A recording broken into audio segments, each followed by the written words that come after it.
Hi everyone, thanks for coming back to the channel. I'm going to start the video off today with a question for you. You just booked your first cruise or one of your first cruises. You took the time to find the right ship, the perfect itinerary, you made the deposit. Now what do you do? Stick around and I'm going to tell you what you need to do next.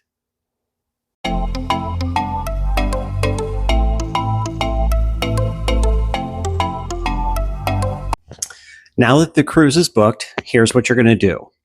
You should, within about 24 hours after the booking, probably even sooner, get a booking confirmation from either the cruise line or your travel agent, whoever you booked it with. Travel agent. And on that cruise booking is going to have all of the details for your cruise. It's going to have the ship, the departure port, the itinerary, all the different stops you have. One of the nice things on there is when you book the cruise initially, you see what the itinerary is, meaning you know where you're departing from, what islands or destinations you're stopping at, and then the day you return.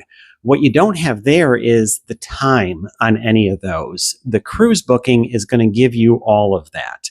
So it's going to show you, what time you dock in Nassau or St. Thomas or any of those, and what time you leave. Now, some of those might be ship time if you change time zones, but at least you know how long you're going to be in port. Some of the other things it's going to list on there are all of the people who are on that booking. Now, keep in mind, if you have, say, like a larger family going and maybe you have 2, 3, 4 rooms, you're going to have multiple bookings, and all of those can be linked together. And I'll get into that in a few minutes. But your cruise booking is going to be for your room. So only the people that are listed to stay in that room are going to be listed on the cruise booking. And they'll list everybody there, a lot of times age and all of that information. They will also have a pricing breakdown, so you want to make sure to take a good look at that, make sure that matches up what you were told when you did the booking. And then also, as I mentioned with some of the reservation linking, there should be a spot on there. Now, I'm more familiar with some of the Royal Caribbean ones, but there should be a spot on there where it lists any other reservations that are linked to yours. And why is that important? The first night on the ship that you go down to dinner, you're going to go over to the maitre d' or somebody, and they're going to ask you for your room number. You're going to say 1, 2, 3, 4. They're going to look it up and they're going to say, oh, and you're linked with room 2, 3, 4, 5. And instead of bringing you to a table of 2, they'll bring you to a table of 4 or 6, however you want that seating arrangement to be done. So, and then some of the other things on there that you really want to pay attention are the not just the price of the cruise, and make sure that it shows you made your deposit, because you can book a cruise without paying a deposit, but you may only get a hold for 24 or 48 hours. So you want to make sure that deposit is listed there, but it will show the full price on the cruise. And more importantly, it shows the date that you need to pay the cruise in full. Now, if you're like me or other people I know, you're going to book your cruise year and a half ahead of time. So making that final payment in 12 or 15 months is not really first and foremost on your mind, but it is maybe something to grab your phone, go into the calendar and put a reminder on there.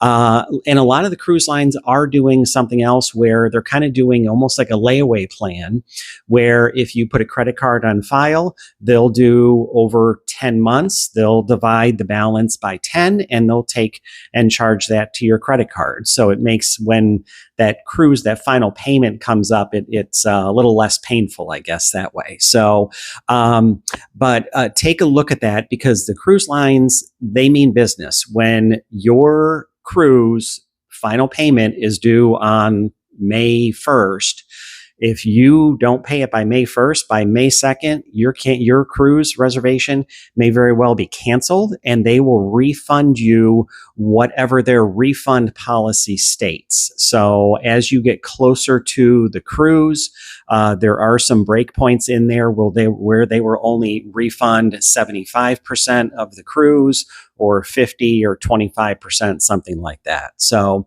but really take a look at that paperwork and see what's on there to make sure everything matches up what you were told. The other thing you want to do is go on to the cruise line's website.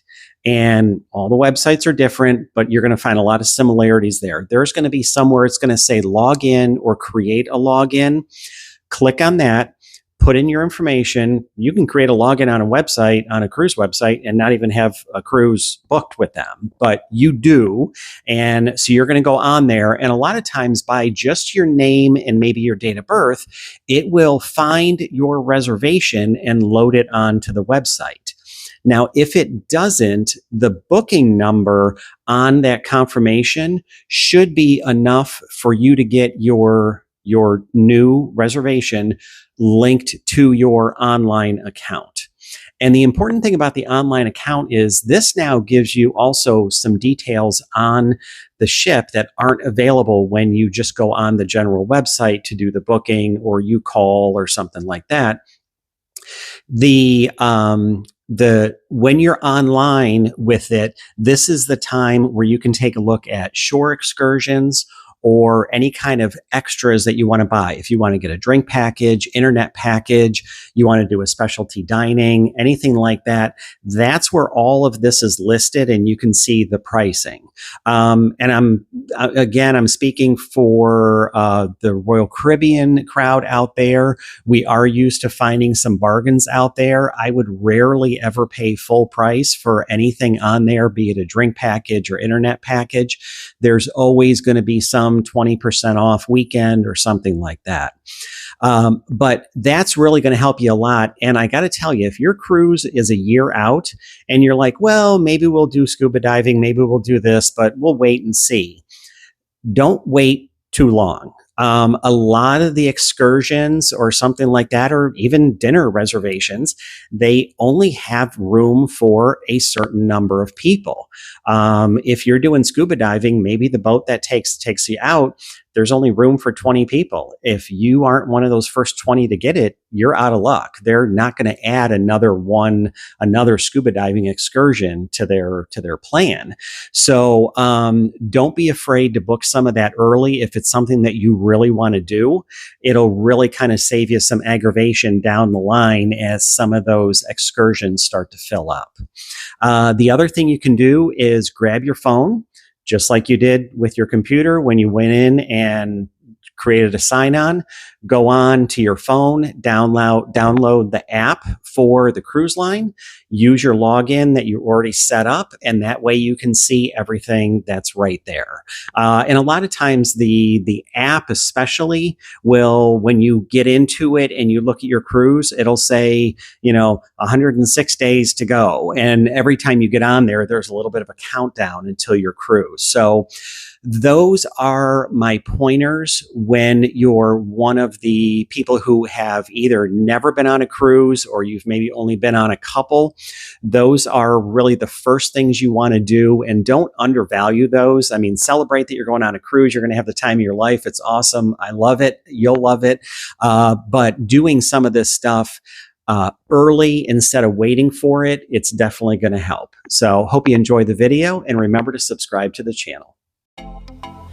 Thank you for checking out my video, and remember, if you're looking for a cruise, contact me and I'll find the perfect cruise vacation for you.